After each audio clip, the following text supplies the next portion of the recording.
आप सभी को जय मसीह की। मेरे प्रियो, आज लेंट डे का दूसरा दिन है। हम देखते हैं बाइबल में से मत्ती उसका 6 अध्याय और 1 पद में इस प्रकार लिखा है, सावधान रहो, मनुष्य को दिखाने के लिए अपने धर्म के काम ना करो। मेरे प्रिय भाइयों और बहनों, आज लेंट का दूसरा दिन है। तो पहले दिन हमने शुरुआत की, लेकिन दूसरा दिन बहुत ही इम्पोर्टेंट होता है। क्यों? क्योंकि शुरुआत करना तो आसान है, लेकिन निरंतर बने रहना कठिन है। मेरे प्रियो, लेंट केवल 40 दिन का धार्मिक कार्यक्रम नहीं है, ये 40 दिन की आत्मिक यात्रा है। आज परमेश्वर पूछता है, क्या तुम सच में मेरे करीब आना चाहते हो या सिर्फ परंपरा निभा रहे हो? क्या तुम्हारा उपवास लोगों को दिखाने के लिए है? जी हाँ मेरे प्रियो, आज का संदेश है गुप्त में देखने वाला परमेश्वर।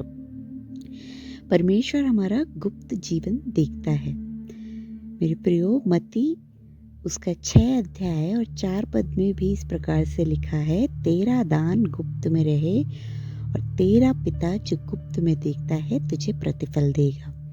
जी हाँ मेरे प्रियो, यीशु हमें 3 बातें सिखाते हैं, दान, प्रार्थना और उपवास। तीनों के बारे में उन्होंने कहा है गुप्त में करो। आज दुनिया बहुत ही दिखावे की दुनिया है।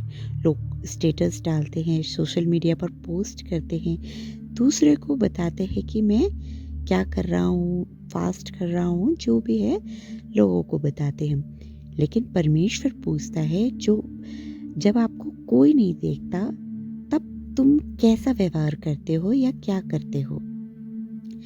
भाई और बहनों, सच्ची आध्यात्मिकता अकेलेपन में बनती है।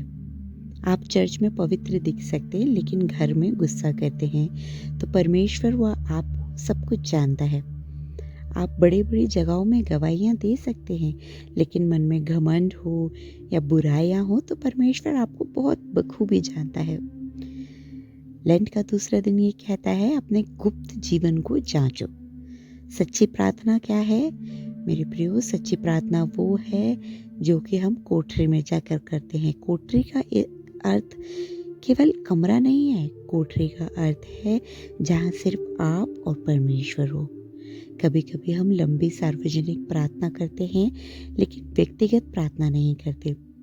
लेंट का दूसरा दिन हमें ये कहता है, रोज 15 मिनट अकेले बैठो, मोबाइल बंद करो, सिर्फ परमेश्वर से बात करो। जिस तरीके से हम औरों से बात करते हैं, वैसे ही परमेश्वर से भी करें। याद रखिए, बड़ी सेवकाई बड़ी भीड़ से नहीं, बड़ी एकांत प्रार्थना से जन्म लेती है। उपवास का असली उद्देश्य क्या है? उपवास का उद्देश्य ये है कि भूखे रहने का नाम उपवास नहीं है। उपवास है गलत आदत छोड़ना, गुस्सा छोड़ना, क्षमा करना, समय परमेश्वर को देना। अगर हम खाना छोड़ दें लेकिन कटुता ना छोड़े तो वह सच्चा उपवास नहीं है। लेंट का दूसरा दिन हमें ये चुनौती देता है कि हम अपने अंदर के पाप छोड़ें, अपने व्यवहार को बदलें। यीशु का उदाहरण, जंगल में जो वो गया था, यीशु 40 दिन जंगल में रहे। उन्होंने भीड़ से पहले एकांत चुना, उन्हें चमत्कार से पहले प्रार्थना चुनी, उन्होंने सेवा से पहले तैयारी चुनी।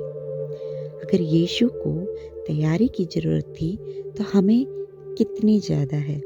लेंट का समय मेरे प्रियो आत्मिक तैयारी, आत्मिक मजबूती और आत्मिक शुद्धता का है।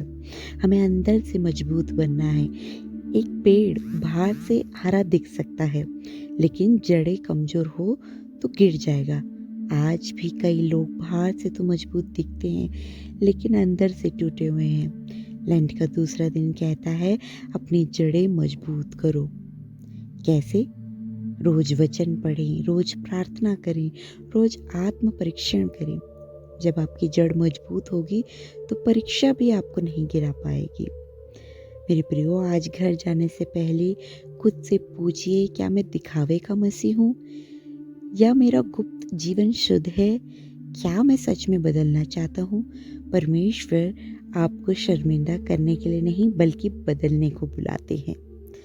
आइए हम प्रार्थना करें। हे स्वर्गीय पिता, आज लैंड के दूसरे दिन हम सब के गुप्त जीवन तेरे सामने रखते हैं। जहाँ हम गलत हैं हमें दिखा, जहाँ हम टूटे हैं हमें चंगा कर, जहाँ हम दिखावा करते हैं हमें नर्म बना।